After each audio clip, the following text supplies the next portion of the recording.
Welcome to the webinar. This is Beth from the Center for Contemplative Mind and Society, and I want to welcome all of our prior participants and also new participants. It's a beautiful day here in Northampton, and I hope you're all well. Today we're going to hear from Michelle Francl, who's Professor of Chemistry at Bryn, Mawr, and she's also our one of our 2008 Contemplative Practice Fellows. She also served on our summer session faculty this last August at Smith College and gave a version of the talk that she's going to give today to that group. And we're really happy that you can join us. Michelle teaches writing and chemistry, and she is also a writer for Nature Chemistry and her own blog. And she's explored the use of contemplative practice adapted for the classroom, and will share some of her experiences and some of those practices with you today. Her presentation will take about 30 to 40 minutes, and then we'll have about 20 minutes for questions following. And if this is your first webinar, there are a couple of different ways that you can ask questions during the question and answer period. You'll see there's a little control panel on the upper right corner of your screen, which you can minimize during the presentation by using those two little the little double arrow sign. You can make this control panel smaller or larger. And during the question and answer period, you can either type in your question, and Michelle will try to address as many of them as possible, or you can we can bring you in on audio. There's a little icon with a hand, and if you click on that, we'll know that your hand is raised, and if you are using a voiceover headphone with a mic, we can bring you in by audio, or if you're on the phone, we can bring you in by audio. Otherwise, you can type in questions, and you can even do that as you go along, but we'll address them after the presentation. Also, I want you to know we'll be recording this webinar, and it will be archived on the website, the association website at www.acmhe.org.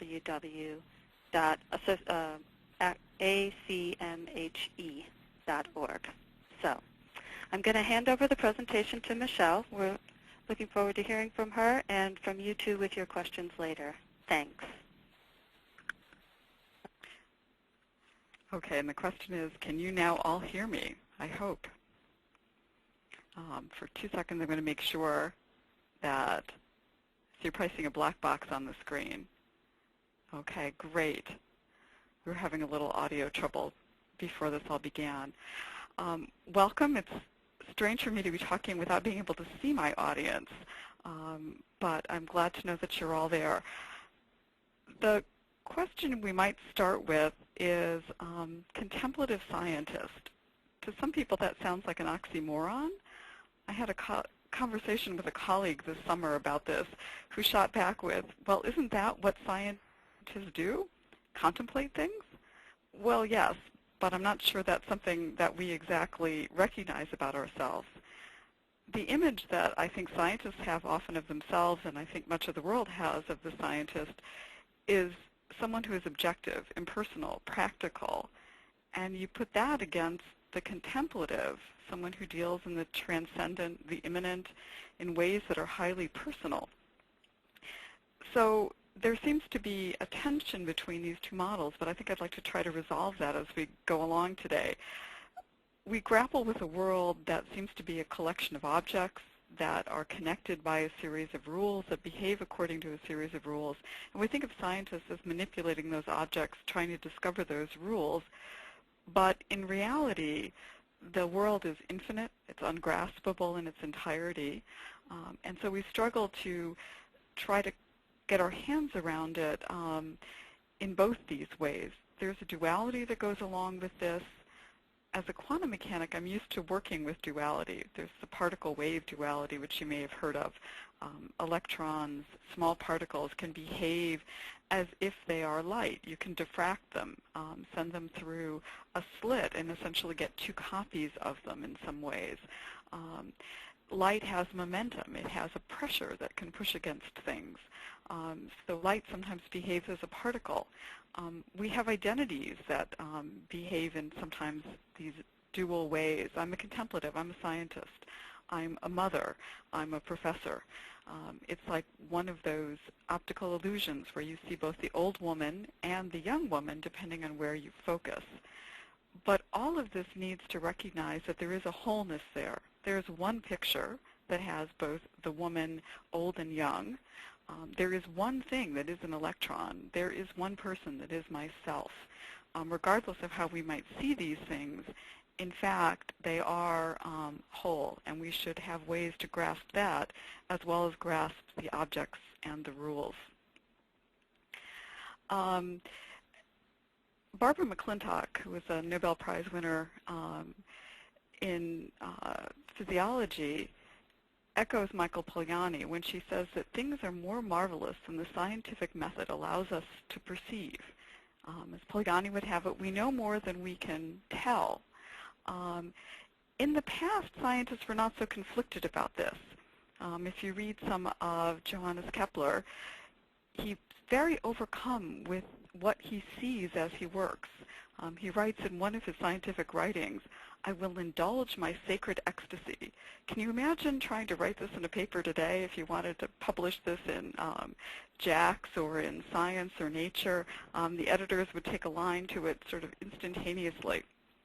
Or think of Gregor Mendel, who was an Augustinian monastic, soaked in prayer, praying many hours a day, working in the garden, but also thinking about how things are inherited. The basics of genetics come from Gregor Mendel's work, and that is very contemplative science. I think that society is ripe for scientists like this once again, who can be ecstatic, see the sacred, soak in contemplation, and move us forward in new paradigms, just as both Kepler and Mendel did. There's a lovely quote I love by Martin Luther King that says, "Our scientific prowess has outrun our spiritual power. We have guided missiles and misguided men," which to me speaks very powerfully to why it is that perhaps we need contemplative scientists. Why do we want to do this in science? So over the past few years, I've been trying to introduce more contemplative work and more of a contemplative stance into my classroom. I've done this in some writing courses, but I've tried recently, in the last 3 years, to put it more strongly into the courses in the major, to put it into courses that are not introductory, that are considered rigorous. Physical chemistry and quantum mechanics are, by most standards, pretty rigorous, both mathematically and otherwise. And the question might be, why do I feel strongly that if you're going to start putting this in, that putting it into required courses for the major in the hard sciences is not a bad idea? I think, first of all, there are clear pedagogical advantages in the moment. Practices of stillness foster patience. There are methods for focus and attention that contemplative practices can help students develop and understand.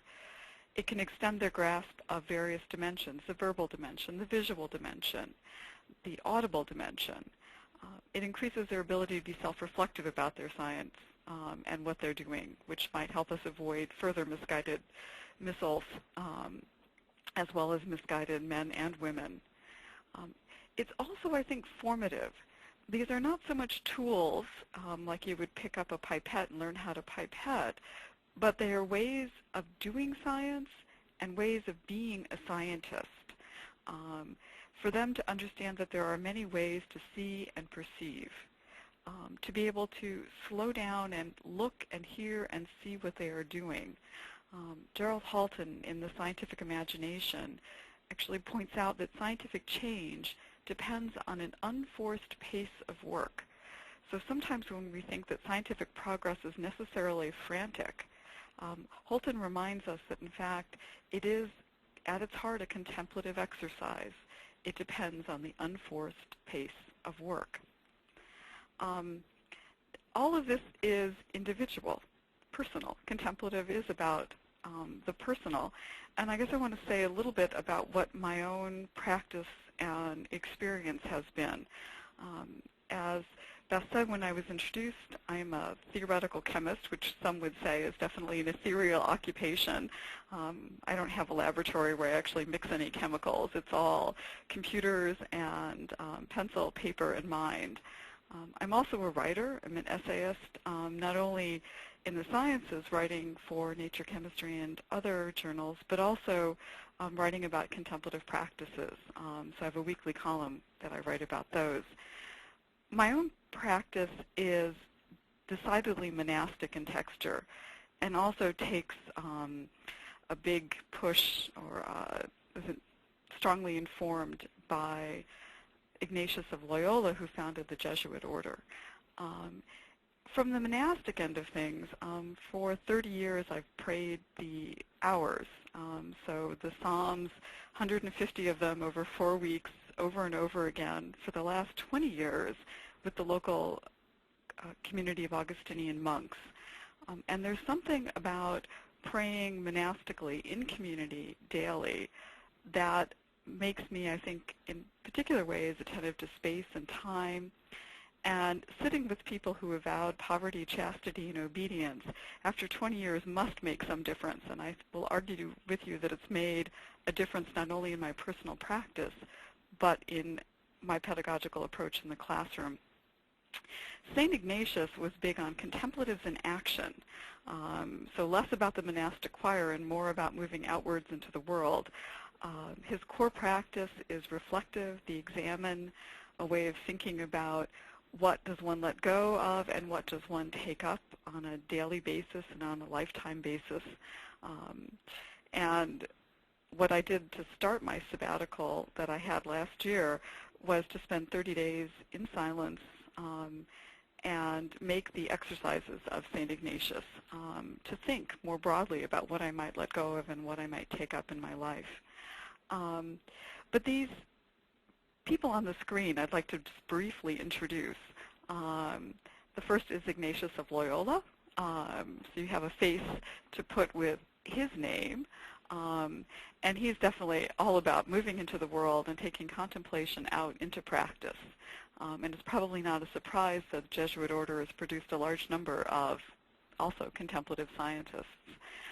The guy in the middle is Benedict of Messina, not Benedict of Nursia, who's usually associated with monastic practice. And Benedict was a hermit, and so he perhaps represents the other pole from Ignatius, retreat from the world and work from that pole. The person in the middle tried to balance both. It's St. Anthony, who wrote very extensively on the monastic life. So now you have pictures of the people who go with all of this. But what does this really mean as far as my teaching goes? How do I move from the personal practice to the practical in the classroom and in my own research? I'm going to start with poverty and obedience, which to many academics, poverty probably sounds very familiar. Any of us who have been to graduate school, it certainly does. Obedience may sound less so.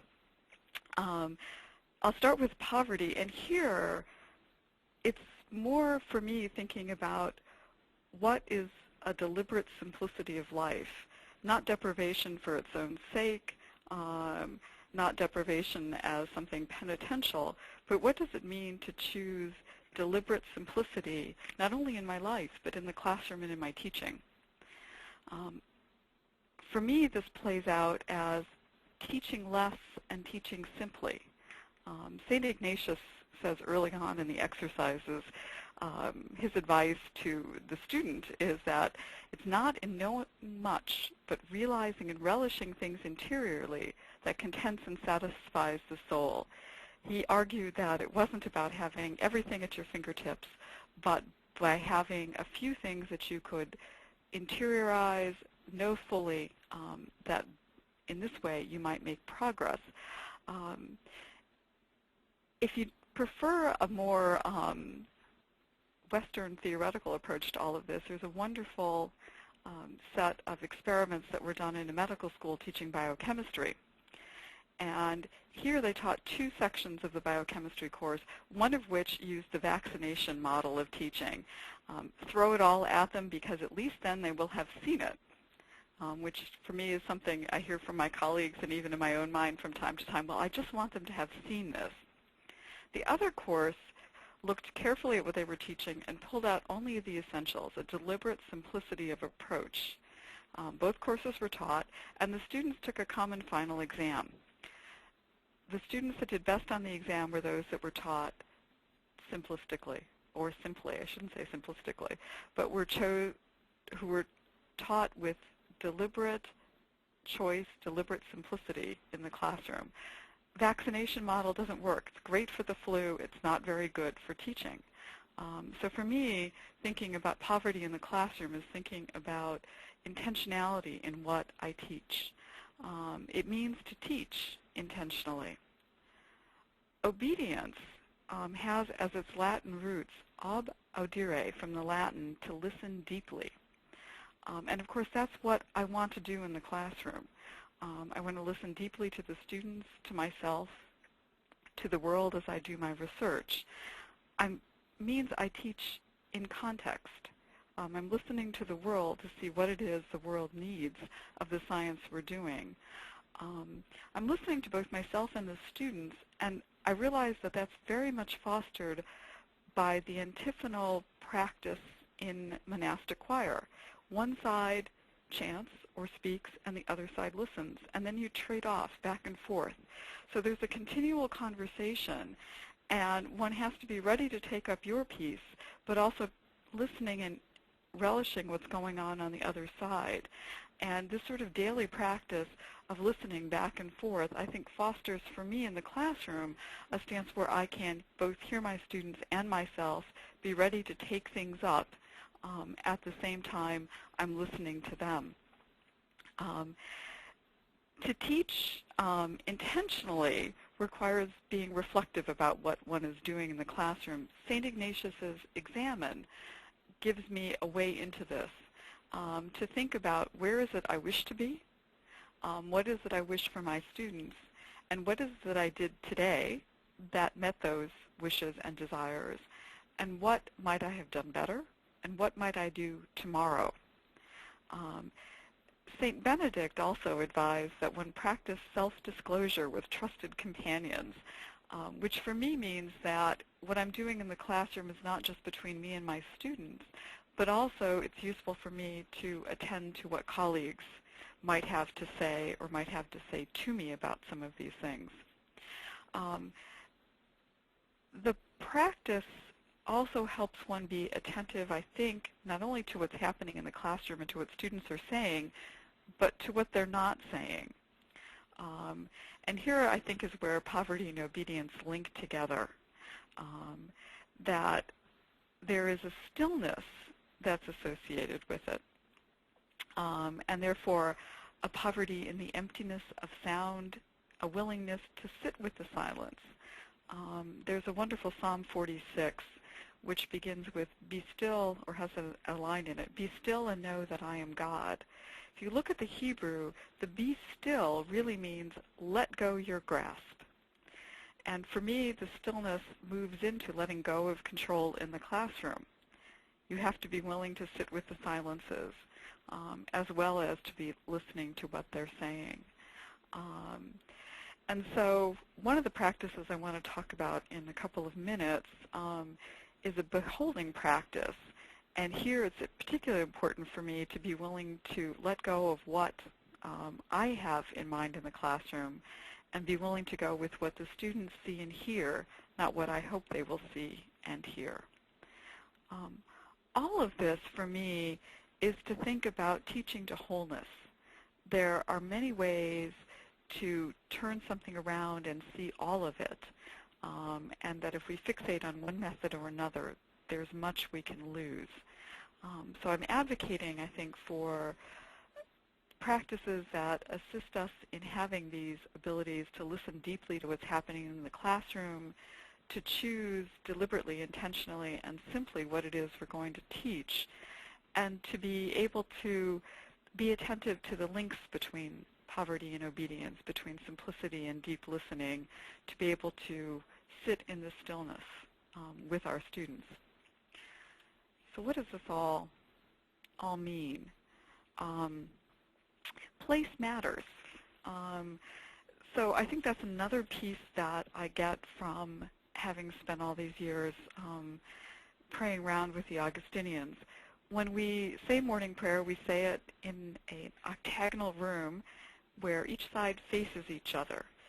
There's an attentiveness when people walk in the door to balance the sides, to make sure there aren't 5 people on one side, 2 on the other, 10 on one side, 1 on the other. So there's an attention to what the space feels like, not only in the structure that's there, the church that's been there for 125 years, but also to think about the space in the moment and what one can do about it to make it feel comfortable for the work at hand. We use books, not pieces of handouts. So the books have been there, and they take on the quality of the hands of the people that hold them. It matters what we do in the space.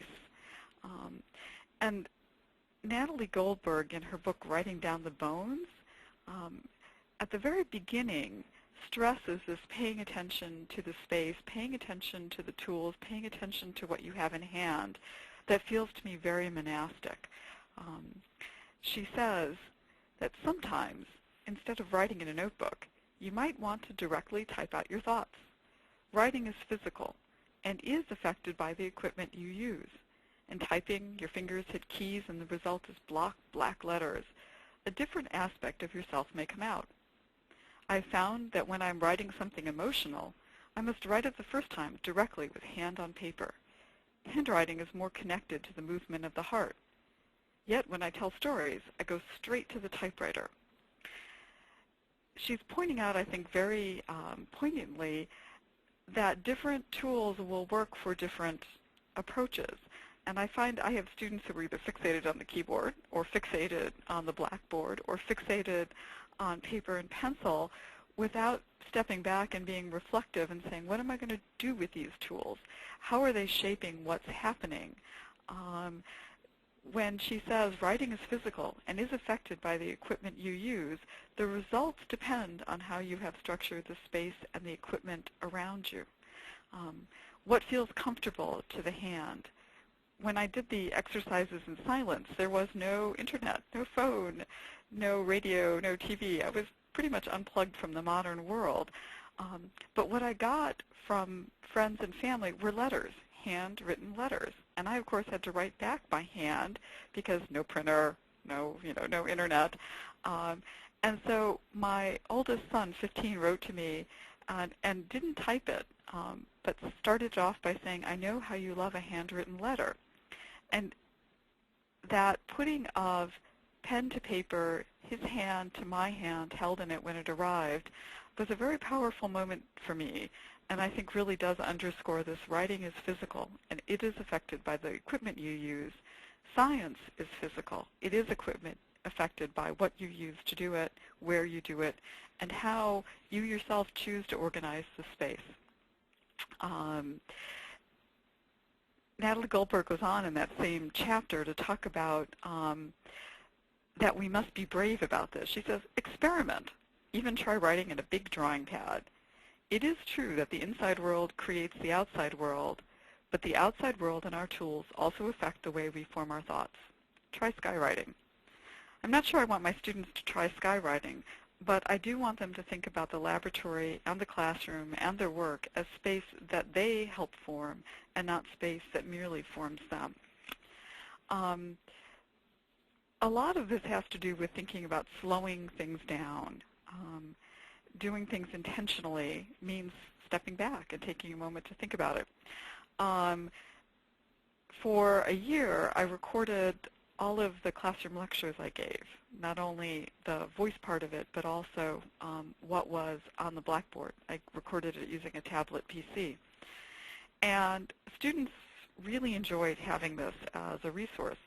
It didn't stop them from coming to class, but it was like TiVo for the professor. They would go home with their notes and replay the lecture, fast-forwarding through the boring parts, but being able to slow it down and stop when they were confused or when they wanted to think about something more, something that as much as I try to pay attention to them in lecture, I can't stop it at everyone's pace. And I say this only to point out that contemplative work is not necessarily at odds with high tech.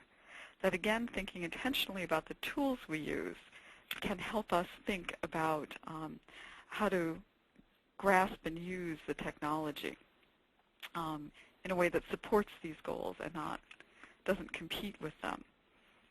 Of course, if you're watching the podcast and listening to something on iTunes and watching the game in the corner, it might be a different thing. That part I've never asked them about. I should say something about the picture, I think, on the screen for this one. So this is a photograph from the 30-day exercises, and I was having trouble for a particular set of meditations finding a good place to make them. And I tried this beautiful meditation space they had with a view of the ocean. I tried an upstairs room, equally gorgeous view. I tried a small solarium with plants, very full of life. None of it worked. I finally ended up in the basement. This is a wing chair stuffed in the basement of this house built in the 1920s. The laundry room is down there. Stuff is stored down there from, the 60s and maybe earlier. And I found this to be the most fruitful place to make my meditations. And when I told the person who was directing me through this experience, he said I was the first person he ever found who could meditate in the laundry room. But at the end of it, I talked to several people and discovered I was not alone. Other people found this space to be conducive. And I took this picture to try to show him what it was I saw that was so beautiful and helpful in my meditations in there. The light was just gorgeous. So what's practical? A lot of what I've talked about so far has been theoretical and the underpinnings for how I approach my teaching, but none of it says much about what actually happens in my classroom. And so what I'd like to spend, I think, the next 5 to 10 minutes doing is running through some of the practices that I use in the classroom and actually doing 2 examples or 3 examples, if I can, of practices that I use regularly in the classroom.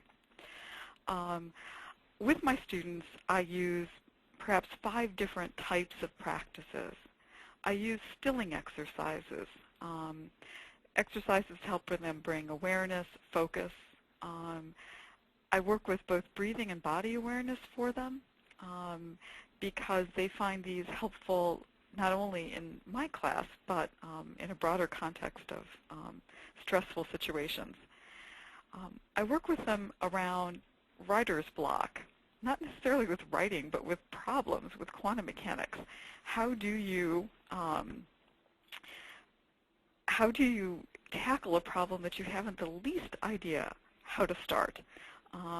And there are lots of contemplative exercises for helping people write. What sorts of exercises can we give them for helping them get at problem solving in science? Beholding exercises. Much of science is visual, and helping them to move out of their expectations about the visual, to lose control, if you like, to be able to see something they were not expecting, or to see things not trying to guess what it is the instructor wants them to see. I think sometimes it becomes a guessing game. What is it she wants me to see in this picture, as opposed to what do they see? And asking that question not once, but coming back to information repeatedly.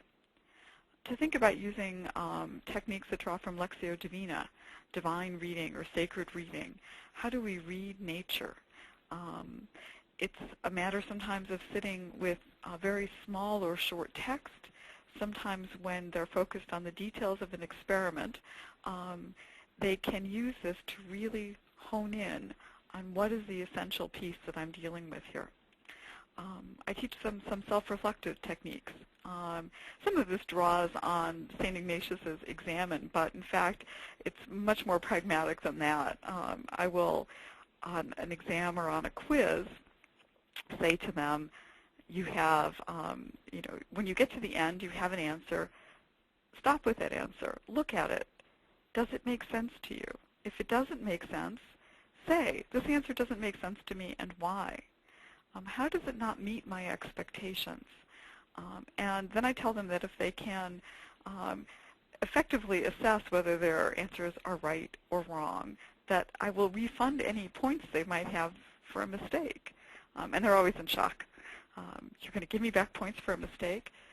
Yes, because it's important not only to be able to recognize something well done, but also to recognize where we need to improve, where we need to refine, where we need to make a different effort.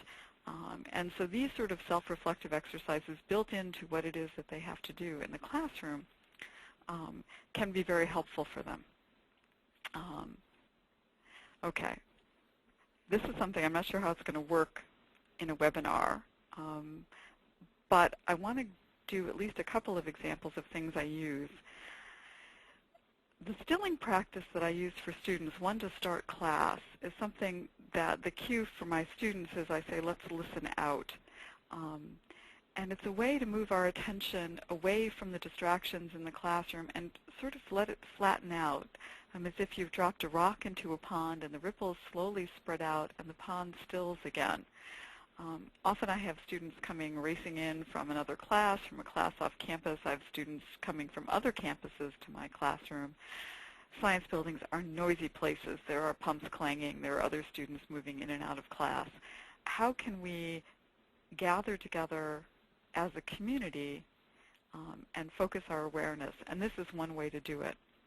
The prompt goes like this, and if you'd like to try it, you can try closing your eyes, some of them are not comfortable closing their eyes, but I ask them to sort of, whatever they do, soften their gaze or close their eyes, and begin by listening to what they can hear closest to them. To listen to the person next to them breathing, papers rustling, things moving around as people settle into the classroom seats, creaking chairs. Then to move their awareness out to the edges of the classroom. What do they hear in the hallway right outside the door? What do they hear just outside the window? Do they hear the people going by, doors closing, someone on the phone in the office? And then I ask them to slowly move their attention outward to think about what do they hear outside the building, to the edge of the campus, to the highway that borders the campus. What do they hear going down Lancaster Pike? Can they hear the cars? And as they move from one concentric circle to the next, letting their attention move out, they're asked to drop off the previous rings. Focus only on the ring that we're talking about now.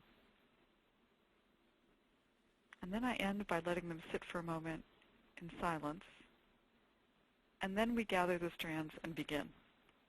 And I can cue this with them very simply by saying, let's listen out. And it's a practice that I find helpful for a class where people are coming in scattered. But students report that they find it very helpful when they start studying. They're in the library, if they're in a noisy laboratory, if they're on the train commuting back and forth, that this ability to sort of flatten the distractions around them and do it in a way that's quiet and quick and doesn't take much pre-work for them is very helpful. So this is one of their favorite practices. Another practice that I use with them is a beholding practice. What we see is not always what's there or what someone else sees. And so in the picture that's on the screen right now, you see a painter, and she's painting what's across the river from her and the river, and you can see that it doesn't look quite like as the camera has captured it, but it is what she is seeing. When I ask them to do beholding practices, I ask them always first to write, to draw, before we talk about anything. Often in classrooms you get people who are moving very quickly ahead of other people, and this is a practice that benefits from letting everyone have enough time to, or at least some time to do it at their own pace, not driven by the other type A's in the classroom. This is a picture of Rene Magritte, and which I love because it really shows some people can really grasp the essence of something and unfold something that looks very simple into a truly elegant piece. And so that's my goal with the students, to see, even on something that looks very simple, what is there, what mysteries are there for them to see. So here we go, another practice that you can try if you're following along. If you're not a quantum mechanic or a physicist or a chemist, this picture may be utterly unfamiliar to you. And to my students, the first time they see it, it's unfamiliar to them. And so what I do is I put this up on the screen, and I ask everyone to take a few minutes and just look at it. I use a timer for myself so that I know I'm not shorting them on time, and I might give them 2 minutes to look at this, study it. I don't tell them what I'm going to ask them to do with it. I just want them to look at it, think about it, explore it. Then I make the picture go away, and I ask them to draw it. So if we go back to that picture, look at the picture. I'm only going to give you 30 seconds, but look at the picture for 30 seconds. What is it that you notice? What do you see when you look at this? Ignore all the labels if you like.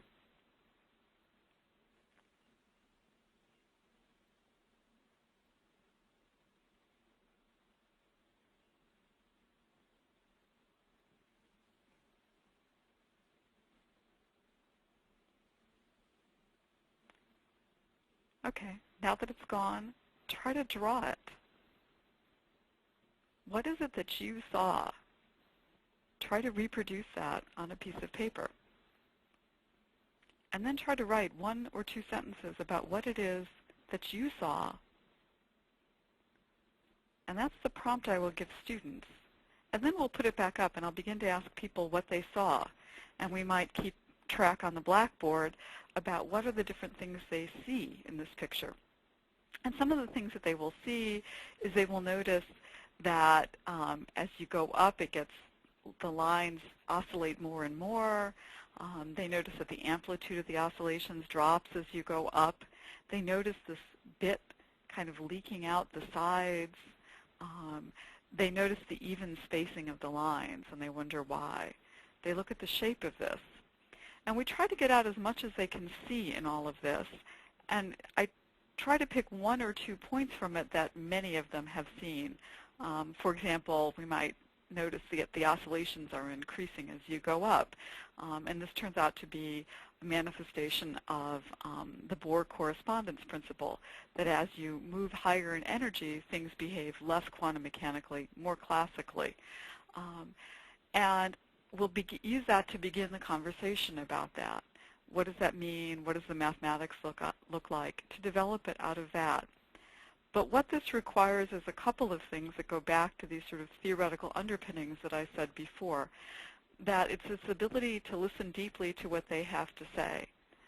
This is not about them figuring out what it is I want them to see, but what is it that they see in this picture? There has to be my willingness to respond back to them.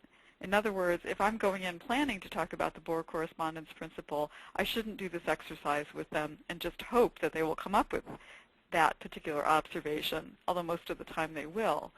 But different years, different classes will come up with different first visions of this picture.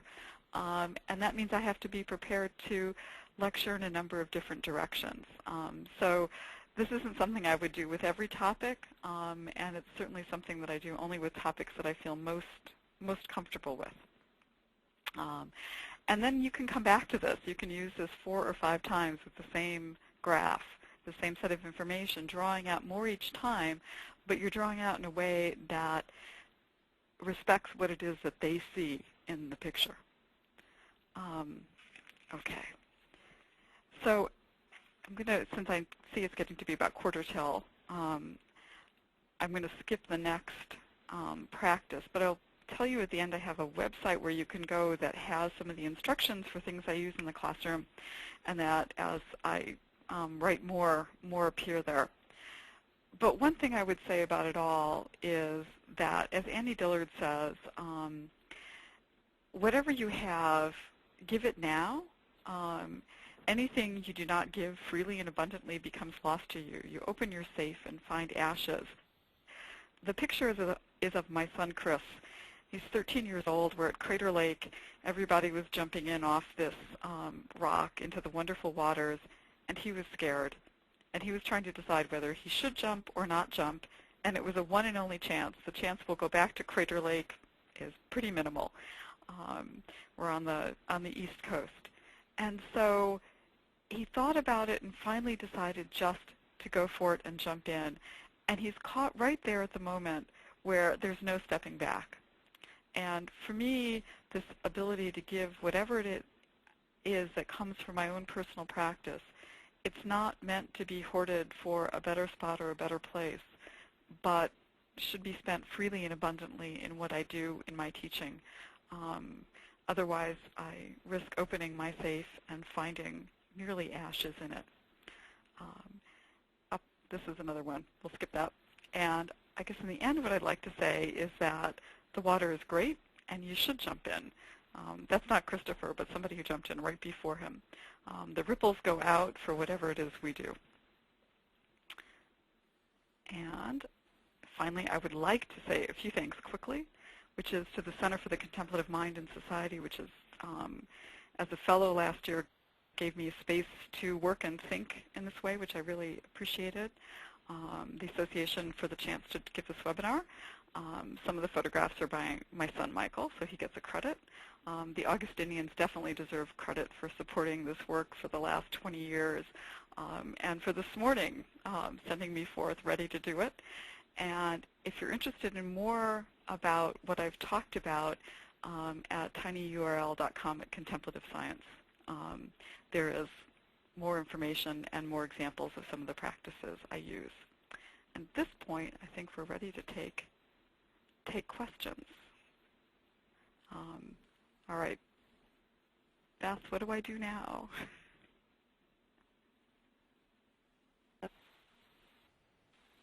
Hi. Thanks, Michelle. Can you hear me now?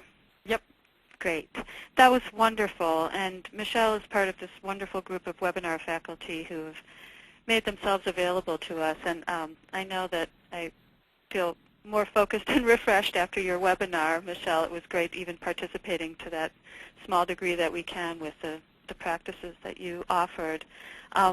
Yeah, now is the time that we do have a little period to take some questions, either from people who would like to type them in, or if you can see your little hand icon there on your control panel and click on that, we can try to bring you in through audio if you would like to try that.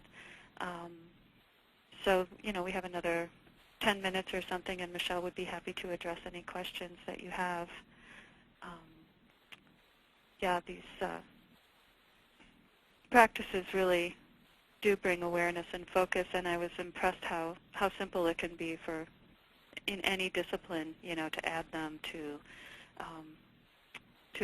the ways of making the material available to students. So thank you so much for sharing them. Well, thanks, Beth. Yeah. I don't have the control panel on my screen that shows if people are asking questions. Do you see if there should be a question? Oh, here we go. Okay. Coming up. Oh, here we go. Yeah. All right. How can we learn to be more contemplative? Well, definitely practice, I think, is one thing. But I think you have to find the practices that work for you. And I would say the advice I often give students about almost anything is start small to be successful. So find one thing in your day that you can put in that definitely helps.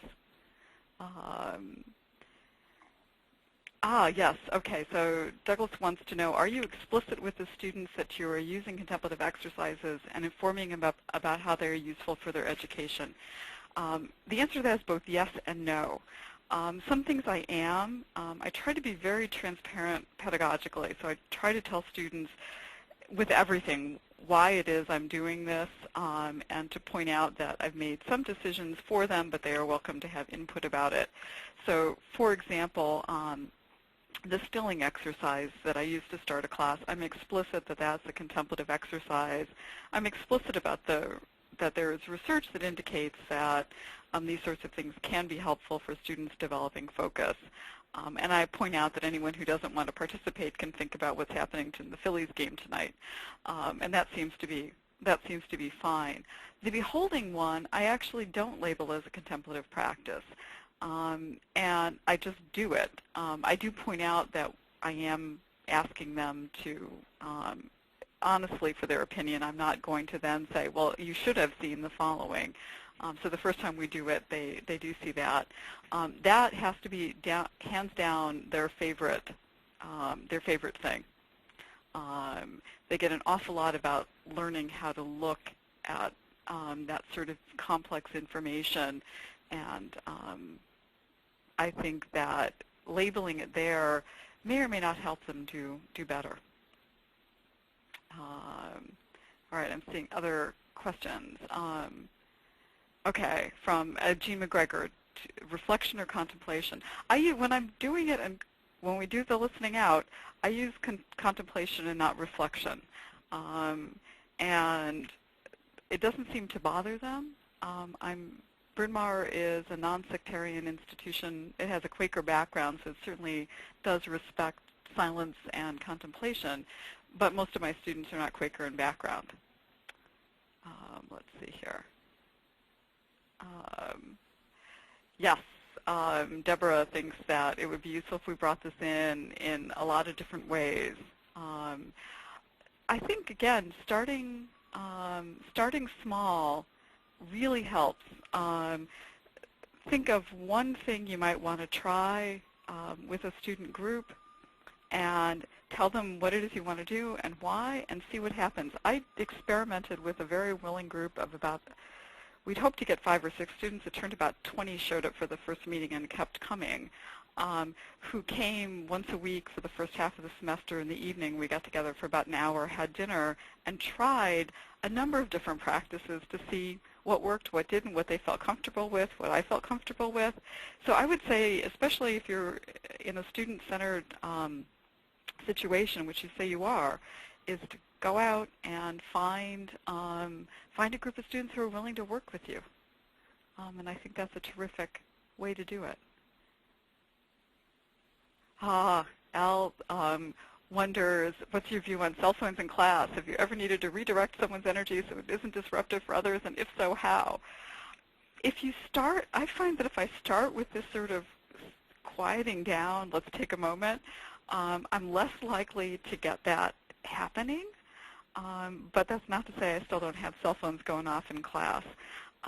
But for the most part, I find that setting the stage in this way helps keep students aware of the space, aware of how we all contribute to the energy and noise in the space. That said, I'm teaching chemistry majors. They're pretty focused on this class. I'm teaching in an institution that's all women, so they might be more socialized to be a little less disruptive. And I try to ignore the cell phones when they go off, which about, once every 4th class they do. Let's see. I think I've gotten everybody's questions who's asked one. Wonderful. And I'm wondering if anyone else has one. Yeah. I don't know. And, yeah, we have another couple minutes. And also, if somebody wants to try raising their hand, we could bring you in on audio. But it also works as long as Michelle has kindly repeated the question so that we can all hear it. Thank you. Yeah, because I'm not sure what you can see on the questions. Yeah, we can't see them. You're the only one who can see the typed questions. But you're doing a great job getting the message across. Okay. So, well, if there aren't any further questions, one more question is coming? Okay. We'll take that one. Have I gathered data on how students experience this kind of learning? Yes, we're definitely in an assessment mode in my institution, as probably at everybody else's. I do pre and post surveys with my class, and I've done that every year for a long time. So I ask them specifically about the practices I use, and I generally ask them to rate them as far as, helpful for my learning, not helpful for my learning, neutral as far as that goes. So that's how I know which ones they find most helpful and which ones they find either neutral or not helpful. Things that they don't find helpful or make them uncomfortable, I tend to edit out. So, every year I'll try something new. One of my colleagues long ago advised me change only one thing at a time. And so I've tried hard to respect her good advice, and that way I have an easier time sometimes seeing what's working and what's not. But I do have that kind of data, and I teach about anywhere between 20 and 60 students in a class. So there's, by now, after a few years, a body of data. I haven't done anything with it. I know the center is investigating the possibility of having a kind of standard way to do student assessments that anybody who's, making these kinds of interventions using these methods can gather data using, the same tool. That would be fantastic. Yeah, so I know that that's in development. It does seem like it would be a really helpful way to coordinate gathering all of that. So. Right, because that's not my expertise. Yeah, but there is a lot of informally unanalyzed data, informally gathered and unanalyzed data. And there is some formal data. A lot of it has to do with the elementary school classrooms. If you go into the elementary ed literature, there actually is data about what this does for students in the classroom. And that's a place where I found a lot of helpful things. Yeah, often it comes under the banner of mindfulness in education. And, yep. Yeah, but I highly recommend the elementary education literature for people who have not discovered it. Yeah. They know a lot about teaching, and as college faculty, we sometimes don't look there for solutions, but they're there. Yeah, that is really helpful. Well, I'm going to go. We still have a question coming in. I know I just wanted to say a little bit about the next webinar before we end, but if there's time for one more question. Okay. So, all right. So choose a couple more. It won't take me long at the end just to point us in the direction of the future. Go ahead. Okay. So have students suggested new practices? Yes, this was fascinating. When I did the group work with the students a couple of years ago, they're the ones who suggested the labyrinth. And on campus, we have a labyrinth. So we, in fact, took a field trip, all of us trooping off across campus in the dusk trying to find this labyrinth that's tucked off on the corner of the hillside, which we found and walked, not silently. By this point, there were lots of giggles going on. But then we also did a little more exploration around that as a group and found these labyrinths that you can print out on an 8.5 by 11 sheet of paper and run your finger around. And we were all rather astounded to discover how settling that felt to do. And so, now I stick a labyrinth up on the website if they want to download it, print it out, and use that. Probably looks a little odd to the person next to you in class if you're not in this class, but it is one that they've suggested and one that I find. I've got one stashed in my office, and sometimes I use it before a particularly difficult meeting. So that would be one. And Christopher Johnson asked the same thing, example of a practice that students have brought to you or introduced into your classes. So that's probably the strongest one and the one that's persisted the longest. We did some mindful eating practices, but I think that was more of an excuse to try different treats, which is fine. Yeah, no, it does really tune you into the full joyfulness of eating when you do that meditation. It definitely does, and sometimes they were willing to try interesting things that students brought from all different places, but I think that was more about joy and less about contemplation for science. Nice. Well, thank you so much, Michelle. Again, for making yourself available to us in this way, and it's we're a widely dispersed group gathering around these topics, and we're exploring this new way of staying connected. So I think it's just great that we can be on the forefront of it. And we do have our next webinar is scheduled for December 9th, and Joel Upton, who is professor of art history at Amherst College, will be speaking on visualizing contemplation. And he's a wonderful speaker. He'll also have some interesting slides to look at as he explores how this interior and private experience of contemplation might be made visible through representations in art and architecture. And then for 2010, we don't have the dates yet, but we know we'll be having webinars with Richie Davidson, Director of the Lab for Affective Neuroscience at the University of Wisconsin-Madison. And those people who are interested in the research and the data, he has done a lot with this neuroscientific research, what it tells us about compassion and emotion. And Jody Ziegler, who is also a Contemplative Practice Fellow and a Professor of Art History, and she also is a great proponent of this beholding practice that Michelle let us know about. So thanks so much again for joining us. As we said, the webinar will be archived on the website at www.acmhe.org,